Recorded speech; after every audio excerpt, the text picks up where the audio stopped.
Chissà se ho trovato la vecchia copertina, perché penso che anche un po' di tempo fa, un anno fa, 2 anni fa, non lo so, facemmo una copertina con Osimhen d'Arabia, però sembra che questa volta ci siamo. Nel frattempo rischia anche Spalletti. Cominciamo.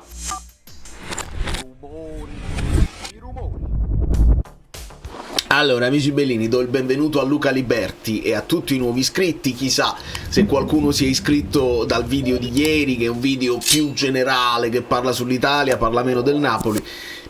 A me piace parlare anche delle altre squadre, a volte mi interessa anche addentrarmi in cose che conosco di meno proprio per studiarle. Voi lasciate un like però, perché questo è un video che riguarda noi del Napoli, perché a quanto pare ci siamo. E il like ve lo chiedo per questo passaggio che vi faccio vedere. Liberarmi della pratica al più presto possibile. Però se lo vuoi prima di dove la clausola esiste, me lo dovresti pagare di più in teoria, perché esistono gli accordi tra squadre di giocatori che sono ancora sotto contratto fino al 1° luglio e non li liberano, oppure se li vuoi liberare dammi 2 o 3 milioni di giocatori fuori contratto. A noi è ancora sotto contratto, se lo vuoi me lo devi pagare perlomeno il prezzo della clausola e non di meno, siamo nella logica.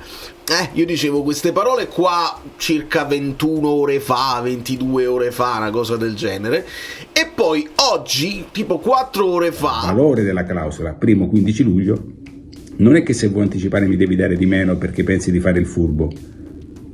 Se vuoi anticipare, paradossalmente ti chiedo anche più di 75 milioni, ma mi devi dare i 75 almeno. Allora vuol dire che il ragionamento aveva una sua logica. Noi uniamo tutti i puntini e, avvalendoci anche di Matteo Moretto, che è la divisione italiana di Fabrizio Romano, che sta seguendo la cosa, io attacco un attimo il cavo e ci spostiamo un attimo. Matteo Moretto nel frattempo ci parlava di Spalletti, questa è una notizia che dobbiamo commentare. La giornata di martedì ci sarà un confronto il presidente Gravina, Luciano Spalletti, ma voi ve ne dovete andare tutti e due, non è che Gravina leva Spalletti da mezzo, tutto a posto, a parte Kim Team, questa è un'altra considerazione, ma ne parliamo. Ho ripostato proprio il Moretto che dice: fonti vicine all'Al Hilal confermano che il club arabo ha comunicato al Napoli di essere pronto a pagare la clausola 75 per Victor Osimhen. L'Al Hilal è in attesa del via libera dell'attaccante nigeriano per completare l'operazione. Ovviamente deve dare sempre il via libera lui. Ci hanno fatto sapere che probabilmente questa clausola ce la vogliono pagare in 2 tranche di pizza, in due esercizi, il che io credo che il Napoli possa accettare. Lo abbiamo fatto con Higuain, dove praticamente era clausola, ma anche lì accettammo 2 pagamenti in 2 anni, ma in questo caso ancora di più devi metterti, secondo me, a disposizione senza farti prendere per il collo.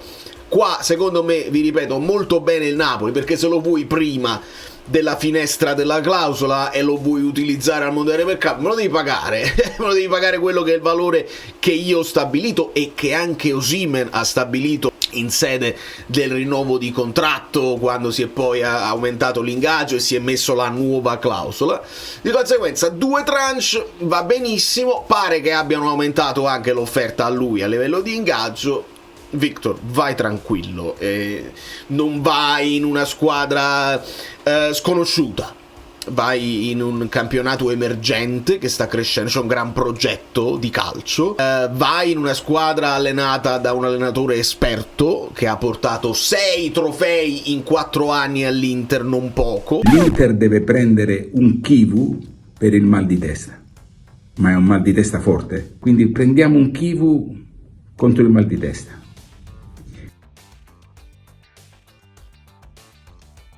Vai in una squadra dove c'è Koulibaly, per dirne uno, che dovrebbe farti piacere riabbracciare, altri giocatori importanti che non sto qui a snocciolare perché non me li ricordo. Milinkovic-Savic dovrebbe stare in questa squadra qua, ma è una squadra che noi seguiremo, perché al Mondiale per Club come fai a non seguire l'Al Hilal?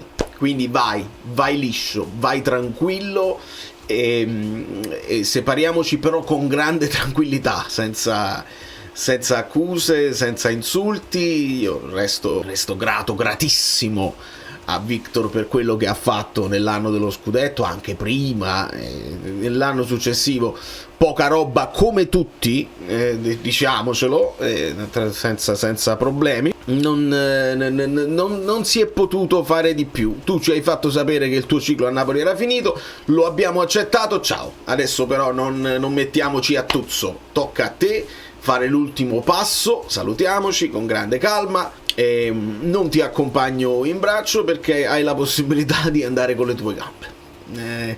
La chiuderei così, e si chiude bene. Forse avremmo potuto ottenere qualcosa in più da entrambi, sia da lui che da Kvara, ma facciamocene una ragione, insomma, è arrivato lo scudetto, quindi mi sembra inutile anche rimuginare. Se non l'hai guadagnato, li spendi tu, li hai ripresi da altre cose, insomma, va benissimo. Moretto ci fa sapere anche delle visite fissate, programmate per martedì per Marianucci. Falsissimo! Cercheremo di capire che fine farà, cioè che tipo di progetto c'è per lui, se te lo vuoi tenere. Ricordiamo che dobbiamo cominciare a pensare alle liste, quindi i giovani che sono under 21, under una certa età, te li puoi tenere tranquillamente. Io tendo sempre a preferire che se devi prendere uno giovane è bene che sia un attaccante, perché in difesa voglio più esperienza, in attacco voglio più freschezza. Faccio l'esempio ovviamente di Kvara che viene da under e subito può performare da grande attaccante. Facciamo l'esempio di un Nathan che magari ha in prospettiva un futuro, chissà se ce lo avrà, come Rafa Marin. Non funziona, non tutti gli allenatori vengono fulminati da difensori giovanissimi. Esistono altri esempi, esistono i Cubarsí, esistono i leoni, non i gatti, i leoni che invece dimostrano di essere già pronti. Lo stesso Coppola mi sembra probabilmente pronto. Vediamo che fine farà Marianucci, anche perché continuano le voci su Boukema, e quindi se resta Rachmani, buongiorno, ti è rimasto anche Juan Jesus, che però potrebbe essere un quinto difensore. C'è Marianucci, ci aggiungi un Boukema e ogni tanto si è parlato di Solet, lì sarebbe il non plus ultra, ma andiamoci piano. Per quanto riguarda ovviamente gli under, un under che adesso è sulla bocca di tutti è il norvegese Nusa, perché giustamente 20 anni che esce dal fuoco, pare che il Napoli ci avesse pensato già qualche tempo fa e adesso torna di moda, ovviamente perché è in tendenza. Vediamo, onestamente se il prezzo è più o meno quello di Ndoye non ci sarebbe nemmeno da parlarne, perché poi io non è che voglio dare 70 milioni al Bologna. È meglio che questi soldi escano piuttosto che rinforzare, non dico una competitor, ma una che ti può dare fastidio, quindi preferirei darli via e prendere un giocatore che mi sembra in prospettiva abbia anche molti più colpi rispetto a un Ndoye, che è un buon giocatore, ma tra i due non credo ci sia dubbi. E quindi vi dicevo, come sono grato a Osimhen, resto grato nei confronti di Spalletti, che comunque ci ha fatto vivere un sogno. Lui è quello che ha sbloccato tutto. Questo è un concetto che voglio ricordare. Noi eravamo ancora nella fase, dice, qua non si può fare, un po' le parole che ha detto Conte nel finale di campionato: a Napoli certe cose non si possono fare. Spalletti ci ha dimostrato il contrario, è riuscito a fare a Napoli, nel nuovo Napoli, nel Napoli di nuova generazione, una cosa che pensavamo non fosse possibile per molti motivi, anche motivi politici, anche motivi che vanno al di là del rettangolo di gioco. Quest'uomo qua lo ha fatto e non possiamo dimenticarcene assolutamente. Quindi se la sua lo stanno dicendo tutti e credo che sia banale, ma possa essere anche vero, l'allenatore è diverso dal commissario tecnico, tu devi mettere insieme un gruppo che vedi poco, che puoi allenare poco, puoi plasmare poco, e allora devi avere più qualità di gestione, di capire i momenti, di sapere a chi devi dare lo zuccherino e a chi invece devi richiamare. Spalletti è un po' ruvido certe volte, lo ammette lui stesso, dice: a me tutto resta, non mi passa niente, le cose belle, le cose brutte mi restano. Lui è abbastanza permaloso, si può dire, e questo probabilmente nella gestione di una nazionale non giova. Mentre se lo metti a capo di un club e lui resta credibile nella sua gestione, gli dai il tempo di lavorare, i giocatori si fidano e si possono fare cose incredibili. Resta il dubbio, togli Spalletti dalla nazionale, prima di tutto non credo che tu abbia risolto nulla, perché il materiale umano è comunque scarso e scarico in questo momento. Ma chi chiami? Cioè, l'unico nome che sta girando è Ranieri. Chiamare Ranieri di nuovo un'altra volta, che ha detto io ho finito di fare l'allenatore, lo chiami, lo devi pregare, lo togli dal sistema dirigenziale della Roma che lui aveva sposato, e cioè la federazione non ha altre idee, non abbiamo altre possibilità. Ti devi venire a prendere Spalletti sotto contratto con il Napoli e ti vai a prendere Ranieri che è sotto contratto con la Roma. D'altra parte chi altro chiami? Chi è rimasto? Devi andare a disturbare la Fiorentina che si sta prendendo Pioli per mettere Pioli là, richiamare Mancini, aiuto. Chi altro c'è di allenatori italiani? Perché poi mettere un allenatore straniero, lo sappiamo che non lo so quanto potrebbe funzionare, non siamo proprio esterofili a tal punto.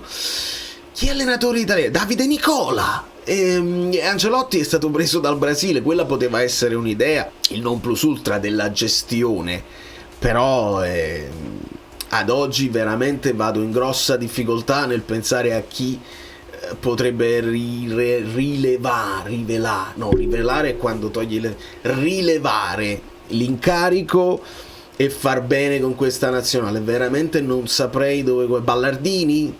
Cioè allenatori questi qua, oppure un giovane tipo un po' Sanzini. Io non so nemmeno quanto siano occupati questi qua, ma il problema è che in Italia si è sempre fatto questa storia di vabbè, ci sono quei 2 o 3 allenatori che vengono richiamati sempre. Accreditati. Sembra quasi che sai, poco. Allora,